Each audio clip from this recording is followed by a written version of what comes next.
दोस्तों खेसारी लाल अभी लाइव आने वाले थे लेकिन आ नहीं पाए, किस कारण तकनीकी कारण के वजह से नहीं आ पाए लाइव। लेकिन एक बात बोलूँ आप लोगों को, कल खेसारी लाल का गाना आने वाला है जिस गाना का टाइटल है बालम, और ये 6:15 पे आने वाला है कल सुबह, और तबाही लेवल का गाना है। लेकिन इसी बारे में बोलूँगा, पवन सिंह चूतिया बोलूँ का बोलूँ, उनका भी गाना आ रहा है नथुनिया पे ना होगा, मुझे समझ में नहीं आ रहा। मुझे पता था कि ये चीज़ तो होने वाला है, लेकिन एक ही दिन गाना लाने वाला है, मतलब समझ सकते नहीं, चूतियागिरी की हद होती है। पवन सिंह सर ने इतना भड़ुआगिरी दिखा देते हैं। एक तो उन खेसारी लाल के गाना नहीं आ रहे, पवन सिंह गाना आता है, फिर भी चूतियागिरी ये दिखा दिए पवन सिंह सर ने।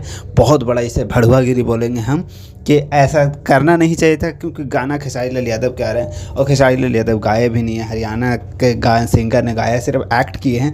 लेकिन भड़ुआ का क्या बोला जाए, ये भड़ुआ ऐसा काम करता है। और इसी बारे में इस भड़ुए कहना चाहूँगा, चाहे जो पवन सिंह के फैन कमेंट में गालियाँ दे, चाहे जो बोले, बात तो रियल है। क्यों गाना आज रिलीज़ कर रहे हैं? आज आपको रिलीज़ नहीं करना चाहिए था। सो ज़्यादा कुछ नहीं बोलूँगा, वीडियो शेयर कीजिए दूर दूर तक। लव यू, बाय, मिलता हूँ नेक्स्ट अपडेट में।